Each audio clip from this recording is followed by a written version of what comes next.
எம்பெருமான் ஆத்மபந்துக்களே, உயர்வர உயர்நலம் உடையவன் எவனவன், மயர்வர மதிநலம் அருளினன் எவனவன், அயர்வரும் அமரர்கள் அதிபதி ஏறவன், துயரறு சுடரடி தொழுதனன் மனனே. மனித வாழ்வு மேம்பட இறைவனால் அருளப்பட்ட இந்து வேதங்கள் பற்றி ஒரு சுருக்கம். கிருஷ்ண பரமாத்மா அர்ஜுனனுக்கு கூறியது ஸ்ரீமத் பகவத்கீதை. வசிஷ்டர் ராமருக்கு கூறியது யோக வாசிஷ்டம். கிருஷ்ணர் உத்தவருக்கு கூறியது உத்தவ கீதை. விதுரர் திருதராஷ்டருக்கு கூறியது விதுர நீதி. பீஷ்மன் அம்புப்படுக்கையில் பாண்டவர்களுக்கு கூறியது பீஷ்ம நீதி. கருடனிடம் கூறிய மறுபிறவி ரகசியங்கள் கருட புராணம்.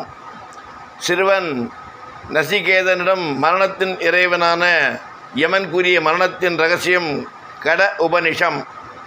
பாம்பு கடிபட்டு இறக்கும் சாபம் பெற்ற அர்ஜுனனின் பேரன் பரீட்சித்து மன்னனுக்கு முனிவர் சுகர் கூறியது பாகவதம். சௌதி முனிவர் நைமிசாரண்ய காட்டில் உள்ள முனிவர்களுக்கு கூறியது மகாபாரதம்.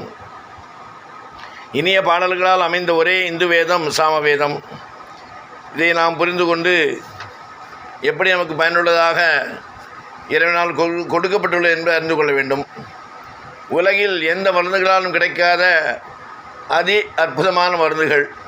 உடற்பயிற்சி என்பதும் ஒரு மருத்துவம், விரதம் இருப்பதும் ஒரு மருத்துவம், இயற்கை உணவு உண்பதும் ஒரு மருத்துவம், சிரிப்பு என்பது ஒரு மருந்து, நல்ல தூக்கம் என்பதும் ஒரு மருந்து, பச்சை காய்கறிகள் உண்ணுவதும் ஒரு மருந்து, சூரிய ஒளியும் ஒரு மருந்து, ஒருவரிடம் அன்பாக இருப்பதும் மருத்துவம், நன்றி உணர்வோடு இருப்பதும் ஒரு மருத்துவம், தவறை மன்னிப்பதும் ஒரு மருத்துவம், தியானம் என்பதும் மருத்துவம், இறைவனை நினைப்பது துதிப்பது ஒரு மருத்துவம், மனதிற்கு பிடித்தமான பாடல்கள் பாடுவதும் கேட்பதும் மற்றும் இசைக்கு நடனம் ஆடுவதும் ஒரு அற்புத மருத்துவம், சரியாக சிந்திப்பதும் சரியான மனநிலையில் இருப்பதும் ஒரு மருத்துவம், நல்ல நண்பர்களுடன் இருப்பது ஒரு மருத்துவம்.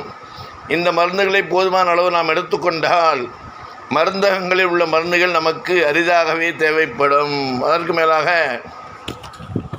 ஸ்ரீமன் நாராயணன் திருப்பாதங்களை பற்றி கொள்ளும் என்று அறிவுறுத்துவது திருமண் காப்பாகும். வைணவத்தின் முழு முதல் கடவுளான ஸ்ரீமன் நாராயணன் பாதங்களை குறிப்பது திருமண் என்னும் திருநாமம்.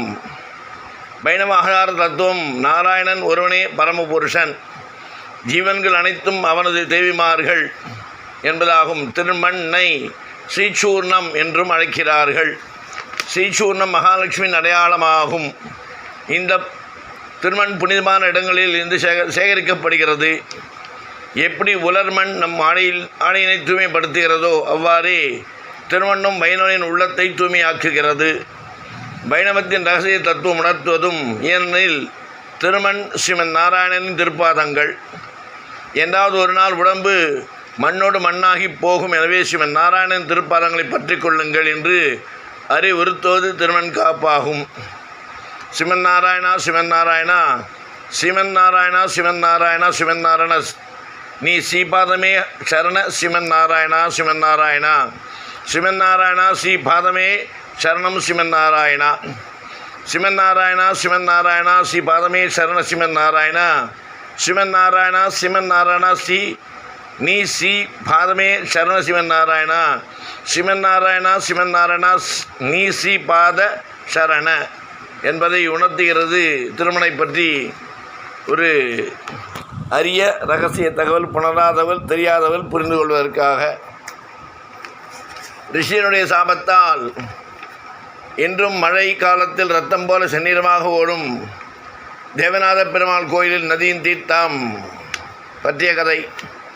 அகம்பாவம் பிடித்த அசுரர்களால் தேவர்கள் தோற்கடிக்கப்பட்டு பல இன்னல்களுக்கு ஆளானார்கள். அவர்கள் பிரம்மனிடம் முறையிடவே பரமனை துணை கொண்டு யுத்தம் செய்ய கூறினார்கள். சிவன் தேவர்களை பக்கபலமாக நின்று அசுரர்களை தாக்கினார். இதை கண்ட நாராயணன் சக்கராயத்தை ஏவி அசுரர்களை கொண்டு குவித்தார். இறுதியில் அசுரர்கள் நாராயணனை சரணடைந்தனர். பகவான் அனைவரையும் அரவணைத்து தமது திருமேனியில் பிரம்மனையும் சிவனையும் காட்டி மும்மூர்த்தியாக காட்சியளித்தார். தேவர்களுக்கு தலைவனாக இருந்தமையால் தேவநாதர் என்ற திருநாமம் உண்டாயிற்று. இத்தலம் ஆதிசேஷனால் நிர்மாணிக்கப்பட்ட தலம். ஆதிசேஷனால் நிர்மாணிக்கப்பட்ட கிணறு இன்றும் கோயில் உள்ளது. பிரம்மன், சிவன், இந்திரன், பூமாதேவி மற்றும் மார்க்கண்டேயர் முதலானோர் தவம் செய்த தலம். ரிஷியினுடைய சாபத்தால் இன்றும் இந்த நதியின் தீர்த்தம் மழை காலத்தில் இரத்தம் போல செந்நிறமாக ஓடுகிறது. இலங்கைக்கு சஞ்சீவி பர்வதத்தை எடுத்துச் சென்றபோது அனுமனின் கையில் இருந்த சஞ்சீவி மலையிலிருந்து சிறிதளவு சரிந்து இந்த மலையின் விழுந்ததினால் இது ஔஷதாசலம் என்ற பெயர் கொண்டது. அந்த மலையின் லட்சுமி ஹயக்ரீவர் எழுந்துள்ளார். உலகிலேயே ஊரில்தான் முதல் ஹயக்ரீவனுக்கு கோயில் ஏற்பட்டது. அருள்மிகு செங்கமலத்தாயா உடனுரை தேவநாதர் பெருமாள் திருக்கோவில், திருவகந்திபுரம், கடலூர் மாவட்டம். மழை வாழ்த்து ஏரிக்குளம், கிணறு, ஆறு எல்லாம் நிரம்பி வழிய மாறி அளவாய் பொழிக, மக்கள் வாழ்க, வையகம் வாழ்க, வையகம் வாழ்க வளத்துடன். இப்பேற்பட்ட உன்னதமான செய்தி பாருங்க. தெய்வம் எல்லாமே பக்தர்களுக்காக ரட்சிக்க வேண்டும், அசுரர்களை அரக்கர்களை அழிக்க வேண்டும் என்பதற்காகவே ஒவ்வொரு யுகமாக ஏற்பட்ட இன்னல்களையும் துன்பங்களையும் துயர்களையும் போக்கிய பரம்பொருளான ஸ்ரீமன் நாராயணன். இதை உணர்த்தற்காகவே பல கருத்துக்களை கொண்ட உணர்வுகளை உணர்ந்து உணர்ச்சிபூர்வமாக இறை நினைத்து இறை வழிபடுவதற்கு இறை நாமம் எப்பேற்பட்டது, நாம் பிறந்த பிறப்புக்கு என்ன முக்கியத்துவம், அதை எப்படி பயன்படுத்திக் கொள்ள வேண்டும் என்பதை உணர்த்தப்பட்டுள்ளது. இதை அனைவரும் புரிந்து கொண்டு நாடும் வளம் பெற, வீடும் வளம் பெற, நாட்டிலுள்ள அனைவரும் வளமாக நலமாக வாழ வேண்டும் என்று பிரார்த்தித்து, அலமேல் மங்கா சமேத ஸ்ரீ சீனிவாச மலையப்ப சுவாமி பிரார்த்தித்து, ராம ஜெயம் ஏற்படும், ராமஜெயம் ஏற்பட வேண்டும் என்று, ராமராஜ்யம் ஏற்படும் என்று கூறிக்கொண்டு, ராமானுஜன் திவ்ய திருவடிகளே சரணம்.